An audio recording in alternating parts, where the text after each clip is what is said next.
여러분 혹시 살아가시면서 내 인생의 무게가 얼마나 될까라는 질문을 가져본 적이 있습니까? 아니면 내가 살아가고 있는 오늘이라고 하는 이 하루의 무게가 얼마나 될까요? 제가 만약 잴 수 있는 저울이 있다면 측정해보고 싶은 생각이 불현듯 마음 가운데 들었습니다. 그럼에도 불구하고 저는 오늘이라는 시간을 5장 1절에서 11절을 한 번에 다 마칠 수 있음에도 불구하고 5장 11절까지 천천히 이 한 달 동안 말씀을 통해서 우리 인생의 무게가 어느 정도 되는지 한번 킬로그램을 내어보려고 합니다. 오늘이라는 시간은요, 각자마다 다르겠지만 우리 스스로 재어봤으면 좋겠다는 생각이 듭니다. 오늘 우리가 읽은 이 본문 말씀은 너무 잘 아는 말씀입니다. 게네셀의 호숫가는 구약 민수기나 여호수아에는 이렇게 이야기합니다. 긴네렛 해변이라고 이야기합니다. 그런가 하면 신약에는 갈릴리 바닷가, 또 디베랴 바닷가라고 우리에게 말씀합니다. 약 21km의 길이와 폭이 11.3km라고 하면 대단한 겁니다. 특별히 저기 위에서 헐몬산에서 물이 내려와서 가운데 요단강을 거쳐서 이렇게 해서 바로 오는 곳이 이 게네셀의 호숫가예요.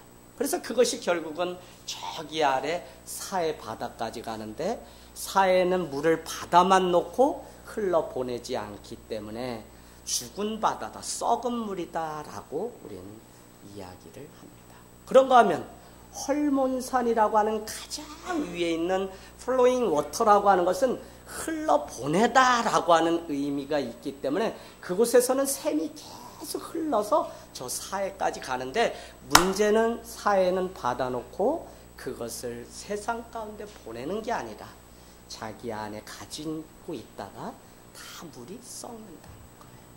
여러분, 아무리 좋은 은혜도 아무리 큰 사랑도 세상 가운데 흘러보내는 일을 하지 않게 되면 이 모든 것은 다 썩어서 결국은 나도 그 은혜와 그 사랑을 맛보지 못하고 다른 사람에게도 주지 못해서 없어지는 일들이 있다는 겁니다. 재차 여러분께 말씀드리면 누가 복음에만 유독 호숫가다라고 그렇게 표현하고 있어요. 5장 1절 게네살의 호숫가. 그래서 왜 호숫가라고 우리가 말을 한다고 여러분께 말씀을 드렸냐면, 이 저자 누가는 어떻게 해요? 누가는 욥바라고 하는, 지금 가면 지명이 욥바거든요. 지중해라고 하는 이 욥바를 사도 바울과 함께 건너가서 복음을 전해본 경험이 있기 때문에 큰 지중해 바다를 보고 나니까 다른 사람들은 게네셀의 바닷가라고 말하고 디베랴 바닷가라고 말하고 갈릴리 바닷가라고 말함에도 불구하고 누가는 호숫가라고 그렇게 불렀답니다. 그래서 여러분, 이것은 아무리 우리에게 큰 문제라도 이 문제보다 더 큰 것을 우리가 보고 경험하게 되면 이 문제는 호수에 불과하다는 말씀을 여러분께 늘 드렸어요. 그래서 신앙은 뭐냐? 얼마나 보느냐입니다. 얼마나 크게 생각할 수 있고 얼마나 마음의 넓이가 깊이가 크냐에 따라서 똑같은 문제를 바라보는 관점이 다른 거예요. 그래서 여러분, 오늘 우리가 은혜를 받되 더 큰 은혜를, 사랑을 하되 자녀에게 더 큰 사랑을 부어주면 이 자녀가 자라면서 만나는 그 많은 문제들이 그냥 작은 호수에 불과하다고요. 다른 사람은 바다 같을지 몰라도 호수에 불과하다는 사실을 오늘 누가는 우리에게 가르쳐주고 있습니다. 여러분, 그렇다면 오늘 이 시몬이라고 하는 사람, 시몬은 3절에 나옵니다. 물론 우리가 잘 아는 것처럼 마지막에는 이 시몬의 이름이 베드로라고 하는 이름으로 바뀌겠지만 우리는 시몬이라고 지금은 부르겠습니다. 시몬은 여러분 지금 나이가 30을 지나서 이제 40에 가까운 나이가 되었어요. 그렇다면 30에서 40까지 넘어가는 그 인생의 무게는 어떻을까요? 저는 여러분 결코 가볍지 않았을 거라고 봅니다. 때로는 아버지로 살아야 되고 남편으로 살아야 되고 때로는 내가 잡은 그 어획량에 따라 로마 제국에 세금을 내야 되는 그 일들이, 이것이 자기의 자업으로서 업으로서 살아가는 이 적어도 10살에 자기가 자라는 갈릴리 이 바닷가에 가서 수영을 하면서 지냈다고 해도 30년 족한 세월들을 오늘 게네사렛 호숫가에서 보낸 이 시몬이라는 사람에게 오늘 그 인생의 무게는 어떤 것일까요? 여러분, 때로는 포기하고 싶을 만큼 힘든 날도 있었겠지만 그만큼 최선의 삶을 살아가려고 애썼던 사람이 시몬입니다. 우리가 오늘 다 읽지 않았지만 밤이 새도록 수고하였지만 애운 것이 없다고 하는 그 열정을 우리는 볼 수 있어야 한다는 것입니다. 여러분, 우리가 살아가면서 늘 느끼는 거지만 매일매일의 그 삶의 무게라고 하는 것이 다르다는 것을 내 스스로 느끼게 돼요. 그런가 하면 이 모든 날의 무게가 일정치 않다는 거예요. 왜요? 그날 내게 주어진 상황이 다르기 때문에 그렇다는 겁니다. 매일 똑같은 무게를 감당하며 살아가는 것 같지만 하루의 무게가 각자가 느껴봐도 얼마나 다른지 우리가 느끼면서 늘 살아가게 됩니다. 여러분, 하루에 단 1초라고 하는 그 시간이 얼마나 무게가 될까요? 1초라고 하는 그 시간의 무게가 얼마나 대단한지 그 1초 때문에 평생 안타까움을 가지고 살아가는 너무 많은 사람들이 있습니다. 무슨 이야기냐면 1초 때문에 펜싱 경기에서 금메달이 은메달로 바뀌는 경우가 있어요. 1초 때문에 그 농구슛 하나가 호각과 함께 들어가는 바람에 다 이긴 경기를 지는 일들이 있어요. 이와 같이 1초라고 하는 무게도 대단하고 어떤 사람에게는 평생 씻을 수 없는 시간인데 저는 오늘 여러분에게 내게 주어진 오늘이라고 하는 이 하루의 무게가 얼마나 되는지, 왜 이 질문을 여러분에게 드리냐면 이 무게를 여러분이 알아야만 여러분의 이 하루가 오늘과 다른 매일매일 삶과 다른 특별한 하루가 될 수 있기 때문에 제가 이 심오한 질문을 여러분께 드리는 것입니다. 여러분, 하나님이 우리에게 주신 것 중에 가장 공평한 것은 24시간입니다.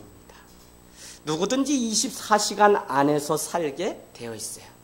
그러나 그 하루가 모여서 이틀이 되고 한 달이 됩니다. 하지만 오늘이 없으면 한 달도 없고 1년도 없어요. 우리는 오늘을 살아 결국은 평생을 만들어내는 것입니다. 그래서 일생이라고 하는 단 한 번의 삶을 일생이라고 할 때 그 일생은 결국은 오늘 살아가는 그 삶이 모여서 내 삶의 일생이 만들어진다. 그래서 저는 오늘이라고 하는 이 시간의 무게가 얼마나 될까요? 여러분, 이 사실을 모르기 때문에 많은 사람들은 세월에 속아서 살아간다고 그렇게 이야기합니다. 오늘 살아가다 보면 내일이 올 거야. 올해가 가면 내년이 올 거야 라고 너무 많은 사람들이 속아서 살아간다고 말씀드렸어요.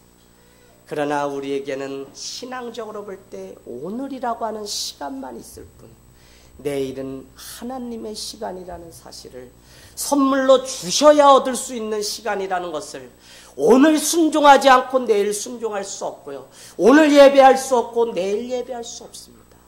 그래서 여러분, 오늘이라고 하는 이 시간들이 얼마나 중요한지 여러분 삶 가운데 다시 한번 돌아보기를 원합니다.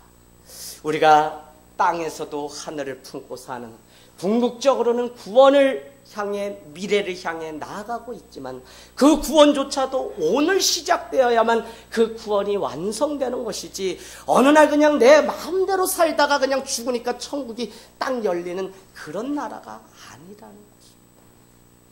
여러분, 제가 어제 마음 가운데 기쁘고 또 그런 일이 있어요. 목사님, 저랑 함께 축구 좀 차주면 안 돼요? 누가 그러겠어요? 다 큰 영신이라는 애가 그렇게 해요. 그 옛날 교회가 시작될 때 이삭이를 따라서 친구기 때문에 하늘 땅 교회가 가정에서 시작하는 줄도 모르고 그렇게 따라 나와서 라면 먹어보니까 맛있거든요. 그래서 시작한 발걸음인데 용신이가 5학년, 6학년 이렇게 조금 재미없게 산 날도 있었어요. 물론 영신이 자체는 재밌어요. 그런데 여러분 어느 날 영신이가 금요직 기도회 학원에서 마치고 나오기 시작하면서 제가 우리 영신이를 다시 보게 됐어요. 목회는 무엇이냐면 지금도 어렵고 평생 제가 해야 되는 숙제가 무엇이냐면 내가 기다려야 되는 그 자리에 우리가 기다리고 있으면 반드시 하나님은 작정하신 영혼들을 보내주신다는 것입니다. 그래서 늘 기도하고 늘 기도했는데 우리 영신이가 오게 되면서 목사님 옛날같이 축구하면 안 돼요. 난 너무 기뻐요. 그래서 어제도 밤 늦게까지 가서 말씀 준비해놓고 막 가서 같이 축구하고 같이 밥 먹고 그럼 옛날 얘기도 하고 벌써 등발이 저만해가지고 아이들하고 사실 저 같이 노는 것도 무서운데 그래도 제가 놀아준다는 거예요. 여러분 더 늦기 전에 오늘이라고 하는 시간 안에 해가 저물기 전에 주님 앞에 돌아왔다고 하는 것이 얼마나 기쁨인지.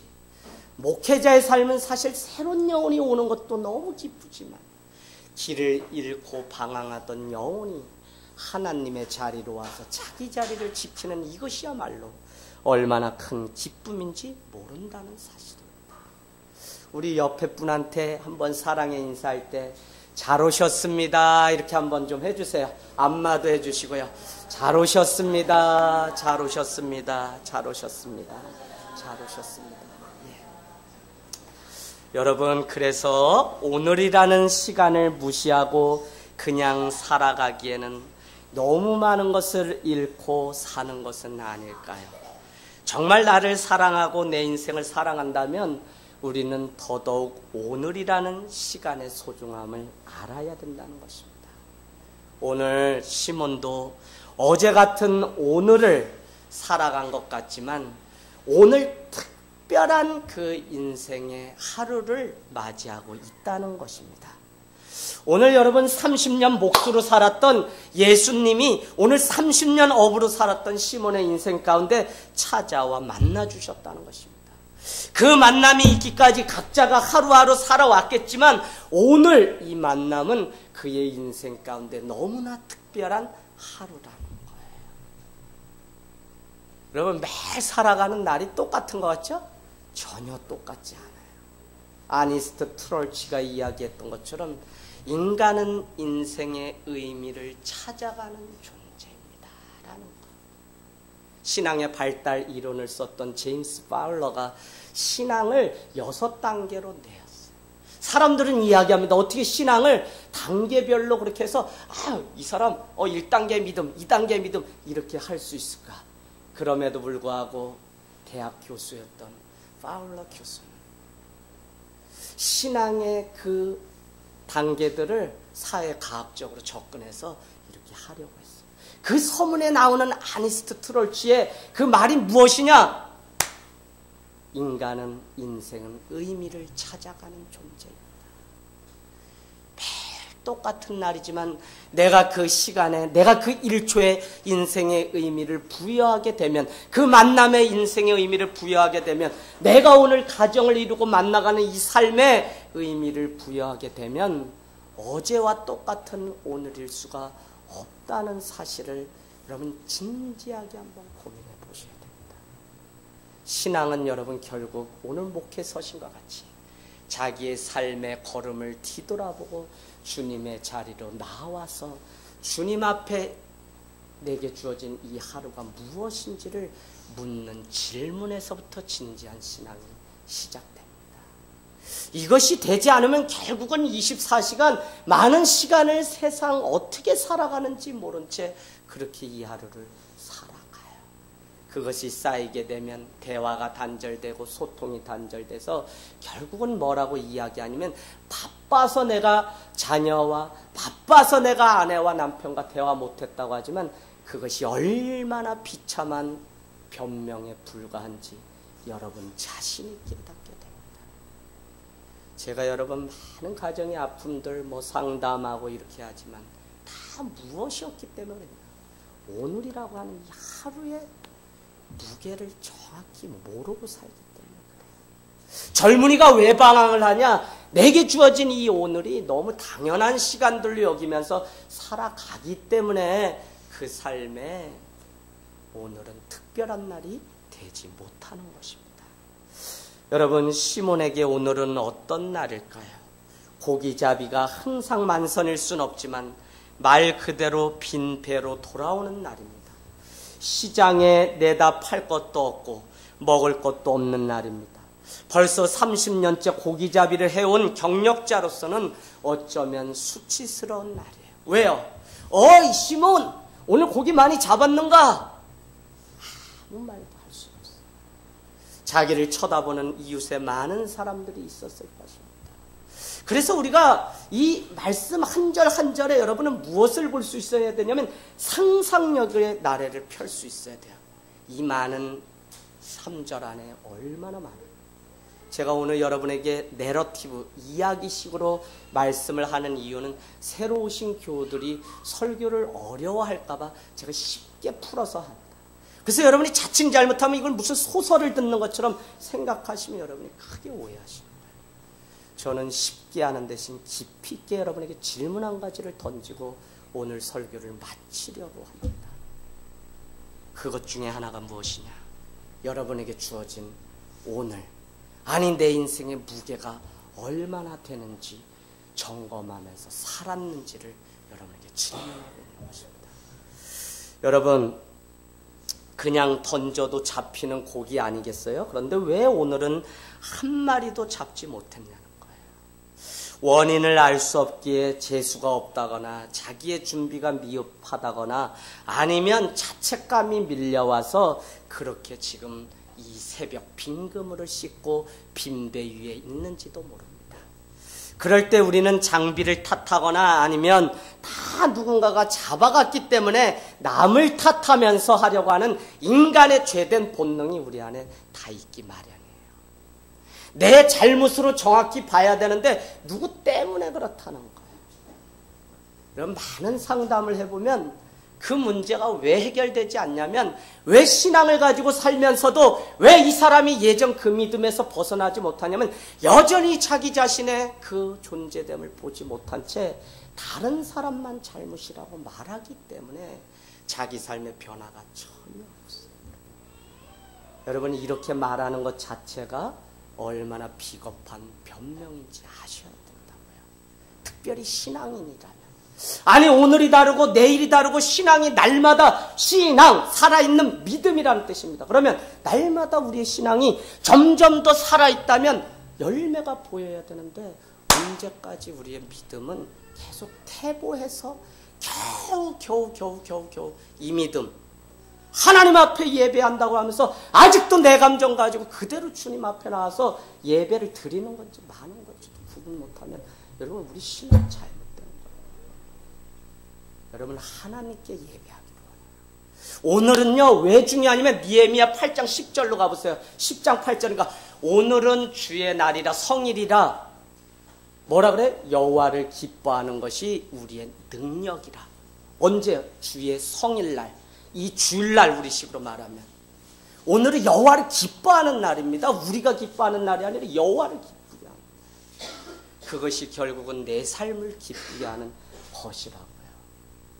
자, 여러분 우리는 아셔야 되는 게 무엇이냐면 왜 오늘이 보통의 그날과 다르냐는 것입니다.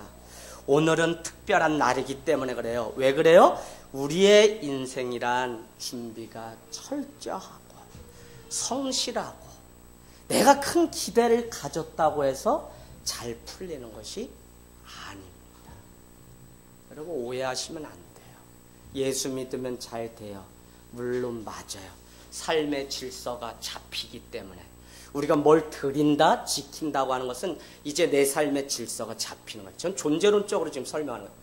여러분 주일을 당연히 하나님 앞에 와서 드려야 된다 이게 아니라 그 이전에 뭐를 먼저 생각해 보냐면 내 삶의 질서, 이날은 주님과 약속한 날이지 라는 것이 여러분 안에 존재론적으로 돼야만 수많은 신앙의 약속들이 드디어 이루어진다는 것입니다. 이게 안 되고 그냥 덮어놓고 주일이니까 오는 거는 얼마 못 와요.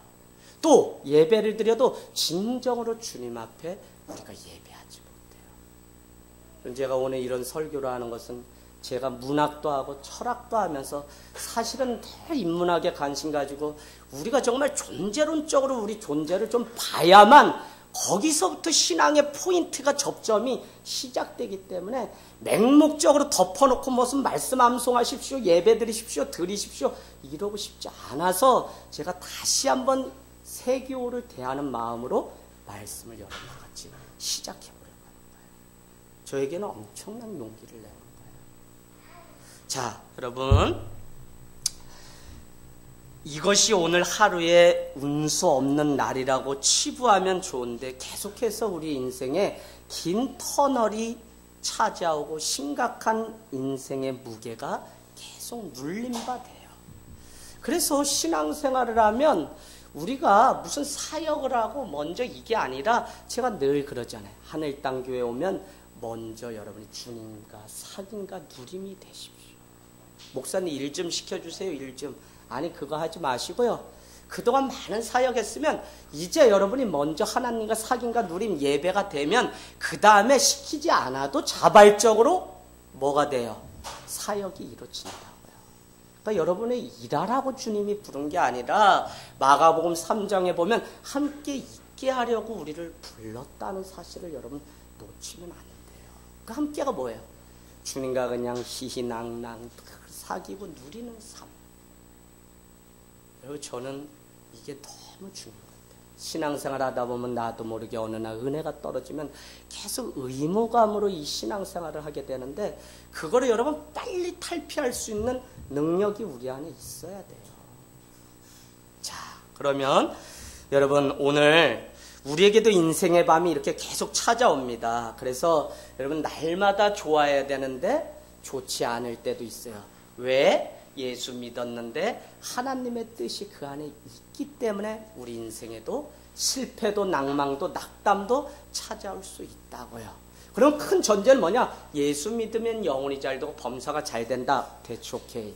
그럼에도 불구하고 여러분이 기억해야 되는 게 나를 자라게 하시고 내 인생을 돌아보게 하시려고 주님은 지금도 이 접점 영의 자리에 나를 앉혀서 완전히 내 인생의 바닥이 드러날 때 그때를 기다리시고 한 발도 건너가지 못하도록 홍해 앞에 붙들어 놓을 때가 있다는 거예요.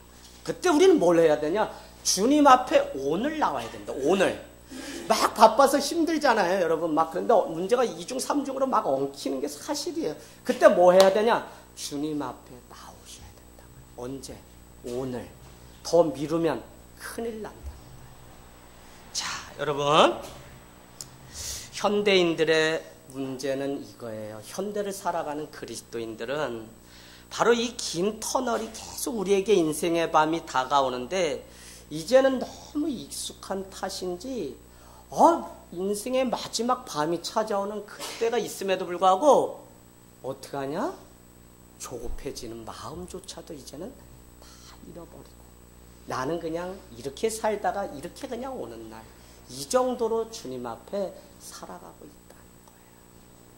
자, 여러분 심지어 천국 백성으로 마지막 주님의 오심을 기다려야 되는 우리임에도 불구하고 아침이 되면 눈을 뜨고 그냥 일터로 나가고 저녁이 되면 그냥 들어와서 잠을 자는 정도로 우리의 한 주가 맞춰진다는 거예요. 여러분 많은 분들은 인생을 여행에 비유합니다. 보이지 않는 승차권 하나 손에 쥐고 떠나는 기차 여행이라고 말하는 표현을 제가 본 적이 있어요. 연습이 기회도 없이 한 번 승차하면 시간은 거침없이 흘러서 되돌리지 못하게 되고요. 절대 중도에 하차할 수 없게 되고요. 그저 그 길을 끝까지 가야만 하는 이상한 기차 여행에 오른 것이 우리의 인생이다. 그렇게 이야기한다고요. 결국은 여러분 죽음이란 마지막 역에 이르러서야 기차는 멈추고 비로소 여행이 끝이 난다는 것입니다. 그렇게 여행이 완전히 끝이 나야 기차에서 우리는 내릴 수 있는 존재예요. 그렇기 때문에 오늘이라고 하는 이 기차가 어디를 향해서 가고 있는지는 너무나 중요한 것입니다. 여러분, 우리 인생은 또 다른 여행이라고 말을 합니다. 알지 못하는 길을 알 수 없는 일정을 따라갑니다. 나는 잘 살고 나는 잘 준비해서 살아가는 것 같지만 우리의 인생은 한치 앞을 알 수 없기 때문에 연약합니다. 그래서 우리는 하나님이라고 하는 전적인 존재 앞에 우리의 자신을 맡길 뿐만 아니라 그분과 날마다 동행하는 그 삶을 살아가기 위해서 오늘도 몸부림을 치고 있다는 것입니다. 여러분, 누군가 인생은 B와 D 사이에 있는 수많은 C라고 말했습니다. 출생 birth와 죽음 death 사이에 있는 수많은 선택 choice다라는 것입니다. 무엇을 선택하느냐가 서로 다른 인생을 사는 것이라는 말입니다. 이것은 오늘 여러분의 선택이 여러분의 인생의 평생을 좌우합니다라고 하는 운명론적으로 제가 말씀드리려고 하는 것이 아니라 오늘 여러분이 주님 앞에 살아가는 이 시간이 얼마나 중요한지를 여러분이 느끼시라고 제가 말씀드리는 거예요. 똑같은 인생, 똑같은 하루지만 무엇을 선택하느냐가 우리의 인생이잖아요. 오늘 아침에 순회하는 설교자 예수님이 밤새도록 고기를 잡으려고 애썼지만 한 마리도 잡지 못한 시몬에게 찾아오셨다는 것입니다. 사람들은 웅성웅성해요. 소문이 일찍이 났습니다. 그를 만나면 누구든지 다 고침받고 산다는 거예요. 그래서 사람들이 몰려든 그 숲 사이에 시몬은 밤새 조업을 하고 새벽 미명에 해가 뜨는 그때에 빈금으로 씻고 있어요. 해가 뜨거운 그때의 시장기와 피곤기가 가득합니다. 고기를 잡지 못했으니까 그 마음에 여유조차도 없을지 모릅니다. 다음 날을 준비하는 마음은 너무나 무거웠을 거예요. 그렇잖아요. 오늘 내가 30만 원은 팔아야 되는데 5만 원 팔았다. 그 밤에 돌아가는 현대인, 아니 우리의 삶이 얼마나 무겁냐고요. 저는 시몬의 얘기를 하려고 하는 게 아니라 여러분의 삶이 그렇다. 어떻게 마지막 시몬이 5장 11절 결국은 찢어질 정도로 채우시는 하나님의 은혜를 경험하고 그 배를 버려두고 예수를 따르니라로 우리의 인생도 정말 그렇게 살아갈 수 있는지를 제가 넉 주에 걸쳐서 한번 말씀을 다시 쪼개서 나눠보려고 하는 거예요. 여러분, 많은 사람들은 오늘 예상치 못한 일들을 만나면서 살아갑니다. 관심 갖고 싶어도 전혀 그럴 수 없는 상황 속에 오늘 예수님이 찾아오셔서 시몬에게 이렇게 말씀하세요. 2절에 여러분 그 하나만 오늘 기억하세요. 대화체론 되어 있지 않습니다. 그러나 이렇게 되어 있는 거죠. 배를 띄워라. 어떻게 해요? 배를 육지에서 조금 띄워라 라고 말하는 거예요. 그 배는 누구라고요? 시몬의 빈 배입니다. 시몬은 뭐예요? 빈 그물을 씻고 있습니다. 오늘 시몬에게 하신 주님의 그 요청, 배를 조금 띄우라고 하는 그 요청, 많은 사람들이 오늘 쳐다보고 있습니다. 이 요청 앞에 시몬은 어떤 선택을 할까 쳐다보고 있어요. 여러분, 시몬은 배를 띄워야 될까요? 띄우지 말고 거절해야 될까요? 아니, 여러분이라면 오늘 이런 상황 가운데 어떻게 하시겠어요? 어떻게 하시겠어요? 승준이 어떻게 할 거예요? 김태식 권찰리 어떻게 하시겠어요? 네, 이게 오늘 말씀이 우리에게 주는 질문입니다. 여러분 진지하게 한번 물어보셨으면 좋겠어요. 기적이 어느 날 그냥 일어난 것이 아니라 다 지쳐서 돌아가려고 다 정리된 그때 다시 배를 띄우고요. 다시 더 깊은 곳에 그물을 던지라는 그 순종 가운데 일어났다는 사실을 여러분 절대 간과하지 마셔야 됩니다. 사랑하는 여러분, 오늘 예수님은 시몬에게 육지에서 조금 배를 띄워달라. 많은 사람들이 쳐다보고 있죠. 지금 배를 띄우면 어떻게 되죠? 피곤한 아침이에요. 쉬지 못한 채 그 자리에 머물러 있어야 됩니다. 그것도 몇 시간 정도. 사람들은 계속해서 시몬을 주목합니다.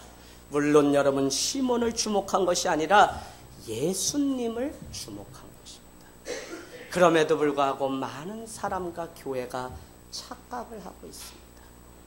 여러분, 교회가 커져야 된다. 많은 사람이 모여야 된다. 주님은 내 양을 치라, 내 양을 먹이라고 했지 큰 교회를 해라, 이런 말씀은 전혀 하시지 않았어요. 절대 주님의 뜻이라고 말하는 많은 사람들 앞에 여러분은 타협하지 마셔야 돼요. 그건 목회자로서도 여러분께. 그럼 뭐 작은 교회 하라 그랬냐? 그렇지도 않아요. 그럼 작은 교회가 건강하단 말도 틀린 말이에요. 다만 그 안에 주님의 뜻 앞에 순종하는 사람들이 있는 것, 특별히 공동체, 적어도 옆 사람의 그 아픔이 무엇인지 들을 수 있는 거리가 필요하기 때문에 하늘 땅 교회는 점점 작아지는 교회를 지향하면서 가고 있는 것입니다. 여러분, 오늘 주님은, 세상은 주님을 주목한 것이지 교회를, 이재양 목사를 주목한 게 아니에요. 그럼에도 불구하고 우리는 세상이 주목하는 그 무엇이 있다고 믿고요, 그 무엇을 채우기 위해서 일평생 주님과 한 번도 동행하지 않고 동거하면서 그렇게 살아가고 있다는 거예요. 착각하지 마세요. 여러분, 속지 마세요. 여러분, 무엇을 붙잡고 사셔야 되는지를 오늘 이 예배를 통해서 정확히 여러분이 보셔야 돼요. 바빠요, 여러분? 바빠요. 현대는 바빠요. 바쁘지 않은 사람은 없어요. 유치원 다니는 아이도 바빠서 놀 시간이 없다고 말하는 걸 보면 바쁜 시대가 맞아요. 심지어는 여러분, 어떤 사람은 아플 시간도 없을 정도로 바쁘다고 이야기해요. 큰일 날 소리입니다. 아유, 큰일 날 소리. 여러분, 바쁘다는 것이 얼마나 여러분의 인생을 갉아먹는 사단의 것, 땅 위의 것, 야고보서 3장 16절인가에 나오는 그 말씀인지 몰라요. 시기와 다툼으로, 독한 시기와 다툼으로 땅의 지혜를 구하는 사람들을 향해서 책망할 때 그는 이렇게 이야기합니다. 독한 시기와 다툼은 뭐라고요? 땅 위의 것이요, 귀신이 주는 것이라고 말을 하고 있어요. 우리가 우리 자신을 보지 못하면 독한 시기가 다른 사람을 시기하게 됩니다. 저 사람은 왜 자기도 없음에도 불구하고 저렇게 드릴까? 자기나 잘 먹고 살지. 저 사람은 왜 시간을 저렇게 해서 아이고 사업이나 잘하는 게 하나님의 일이지. 그렇지가 않아요. 여러분이 속고 있는 거예요. 드릴 것을 드리지 않으면서 그렇게 언제까지 이 말씀을 자꾸 내 유리한 쪽으로 그렇게 해서 다투고 시기하는 데 우리가 사용할 것입니다. 아이고, 여러분, 나의 무엇 그것을 만드는 일에 평생을 쏟지 말고 주님의 그것을 만드는 일에 우리의 삶, 오늘 이 하루를 드리기를 주님의 이름으로 축복합니다. 그러려면 여러분, 자기애와 자존감을 잘 구분하셔야 돼요. 여러분, 한번 써놔보세요. 자기 자신의 행위나 어떤 특질에 대해서 부당하게 큰 가치를 매기는 것이 무엇일까요? 이성애 집사님. 그게 바로 자기예요. 자기예요. 아니, 아무것도 아니거든요. 그냥 감사한 일인데 특별히 그냥 이렇게 가치를 더 크게 의미를 매겨요. 좋은 의미에서가 아니라 나는 저 사람보다 낫지, 내가 저 사람보다 더 이걸 잘하지, 내가 저 사람보다. 결국 뭐냐면 비교의식에서 나오는 것이기 때문에 자기애는 잘못된 거예요. 자기애의 대표적인 사람이 누구였죠? 집 나간 탕자. 어련히 아버지가 자기의 분깃을 나눠줄까? 자기를 너무 사랑하고 자기를 너무 준비한 나머지 자기가 자기의 걸음으로 살아가기 위해서 분깃을 받아 세상으로 나갔다 모든 것을 다 잃어버리고 주님께로 돌아왔던 둘째 아들. 자기애입니다. 그러나 셀프 이스팀이라고 하는 자존감, 자존종감이라는 것은 그런 것이 아닙니다. 어떤 것이냐? 타인의 외적인 인정이나 칭찬에 의해서가 아니라 내 자신 내부의 성숙한 사고와 가치에 의해서 얻어지는 것이 바로 개인의식이 뭐냐? 자존종감이라고요. 누가 잘한다고 칭찬해서가 아니라 나는 내 스스로가 서 있기 때문에 누가 뭐라고 해서가 아니라 나 전용석, 나 이재학, 나 정혜경, 나는 나라는 이유만으로 특별하고 존귀한 사람이라고 말하는 것이 자존감이라고요. 이게 우리한테 오늘 필요해. 믿는 자의 자존감. 내가 무엇을 하든지 내가 업으면 어떻고, 내가 저기 가서 쓰레기를 줍는 사람이면 어떻고, 어때요? 그럼 필리핀 쓰레기 마을 제가 말씀드렸잖아요. 가면 반드시 그곳에, 저희도 이제 한해 두에 있으면 우리 아이들 가려고 그래요. 왜요? 수요일날 지금 장당원 촬영 통해서 아이들이 선교 영어 교실을 배우고 있어요. 네. Hello, good morning. 네. 예, 이렇게 그냥 돼야지 이제 아이들 가려고 준비하고 있어요. 여러분, 그러면 반드시 가려고 하는 곳이 쓰레기 마을이에요. 예수 믿는 것 때문에 불이익을 당할지라도 믿는 자들이 성질하고 그곳에 가면 그 사람들의 얼굴에서 나는 얼굴의 향기가 그 썩어 나가는 악취보다 더 아름답다는 거예요. 그래서 많은 사람들이 오히려 울고 돌아온다고 하는 쓰레기 마을. 자존감이 있기 때문에 그들은 그래요. 여러분, 우리는 오늘 성공을 위해서 예배 드리는 거 아니고요. 내가 오늘 누구인가를 보기 위해서 예배를 드리고 있는 것입니다. 오늘 그 작업을 위해서 주님은 시몬에게 찾아와서 빈배를 다시 띄울 것을 요청하고, 그는 곧장 집으로 갈 것인지 아니면 몰려드는 피곤과 정면으로 맞서 싸울 것인지를 지금 선택해야 되는 기로에 놓여 있다는 것입니다. 시몬도 그랬고 우리도 그렇잖아요.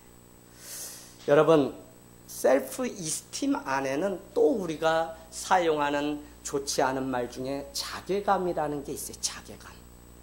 자괴감이라고 하는 것을 우리도 늘 경험하는데, 나는 이것밖에 안 되는구나 라고 우리는 늘 나를 평가절하하는 자괴감이 있어요. 어느 정도 필요하겠지만, 자극을 줄 수는 있지만 지나친 자괴감은 내 자존감을 무너뜨리게 됩니다. 이것조차도 누구와 비교해서 더 나은 삶을 살 수 있는데 못하는 거예요. 이거는 기준이 다른 사람과가 아니죠. 내가 세워놓은 기준, 내 스스로 나와 비교할 때 내가 세워놓은 기준에 못 미치기 때문에 자괴감에 빠지는 일들이 많이 있게 됩니다. 여러분이라면 오늘 어떻게 하시겠습니까? 예수님의 명성을 알기는 알지만 하루 벌어서 하루를 살아야 하는 삶인데, 더욱이 얻은 것이 하나도 없는데 예수님의 요청을 받아들이시겠습니까? 인생은 선택입니다. 받아들일 수도 있고 받아들이지 않을 수도 있습니다. 그것은 여러분의 선택에 달려 있어요. 하지만 받아들이기로 했다면 그분이 내 안에 계셔야 된다는 사실을 여러분 기억하셔야 돼요. 지난주 제가 우매한 사람, 어리석은 사람이 누구라고 여러분께 말씀드렸냐면, 내가 그분을 선택하고 믿고 그분 안에 살기로 말을 하고 고백을 했음에도 불구하고 아야 예수를 모르고 예수 믿지 않고 교회 안 나오는 그 사람이 우매하고 어리석은 사람이 아니라, 예수를 믿고 따르기로 하고도 여전히 그분이 그 안에 있지 않는 그 삶을 사는 사람, 내가 여전히 예수가 누구인지 알고 누가 교회인지 안다고 말하면서도 따르지 못하는 그 사람이야말로 어리석은 삶을 살아가고 있다는 거예요. 여러분, 정말 여러분이 영혼을 향한 안타까움과 간절함이 있길 원해요. 우리 담덕이라는 아이가 며칠 이곳에 왔다가 그냥 우물쭈물 장난치다가 그냥 갔다가 또 정심에 와요. 제가 오늘 혼을 냈습니다. 단호할 땐 여러분이 단호하게 혼을 낼 수 있습니다. 야, 이 녀석아, 예배 드리러 왔으면 들어가야지. 왜 장난쳐? 문고리 잡고. 그랬더니 아이가 아무 말도 하지 않고 그냥 들어가서 예배를 드려요. 언제까지 그 아이가 왔다 갔다 하는데 교회다운 그 영혼도 우리가 놓치고 그렇게 살아갈 겁니까? 여러분, 언제까지 마당만 밟고 그냥 돌아가는 삶을 우리가 살아갈 거냐고요. 예배 드리려고 앉아있지만 예배 드리지 않는 그 삶을 우리는 벗어나야 돼요. 오늘 이 예배는 우리를 위한 예배지 세상 사람들이 들으라고 한 예배가 아니고요. 오늘 이 말씀은 우리를 들으라고 읽으라고 주신 것이지 세상 사람들을 읽으라고 준 말씀이 절대 아닙니다. 그래서 여러분에게 주시는 주님의 음성을 잘 들으셔야 됩니다. 오늘 시몬의 이야기는 여기서 마치겠습니다. 그러나 새로운 희망을 품는 아침으로 바뀐 까닭은 누군가가 무엇을 주고 그의 부족함을 채워줘서가 아니라 손해보고 실패하고 낭망하고 포기하고 피곤하였던 그 상황 가운데 예수님이 요청하신 배를 띄우라고 하는 그 요청 앞에 응했기 때문에 그 인생이 완전히 바뀌었다는 것입니다. 주님이 말씀하셔서 제가 오늘 교회 왔는데요. 교회 와서 예배 드리는데요. 여기 좋습니다. 그러나 진정으로 예배 드리는지를 우리가 다 물어봐야 돼요. 더욱이 여러분께 늘 말씀드리지만 삶 속에서 예배가 꼭 되셔야 돼요. 자, 여러분 포기해서는 안 됩니다. 아무리 힘들어도 포기하지 마십시오. 인생의 밤이 깊고 길다고 해서 포기해서는 안 됩니다. 아침이 오기까지 힘들어도 기다려야 합니다. 아니, 밤이 깊고 길수록 더욱 간절히 아침을 기다려야 합니다. 오늘 시몬은 텅 빈 배였지만 포기하지 않았습니다. 밤을 새워 노력했던 것처럼 그는 남들이 이해할 수 없는 이상한 아침을 맞이했습니다. 절망이 온몸에 배어오는 아침에 그 희망을 맛볼 수 없는 그 시간에 예수님과의 만남을 드디어 시작했다는 것입니다. 드디어 어제와 다른 오늘을 살게 된 것입니다. 매일매일 반복되는 삶 속에서 또 다른 하루, 또 다른 오늘을 드디어 살기 시작하면서 그의 인생은 어제 알았던 소문으로 들었던 예수가 아니라 적당히 따르던 예수가 아니라 완전히 자기의 삶을 송두리째 바꿔놓으신 예수님이 되셨다는 것입니다. 같이 기도하겠습니다.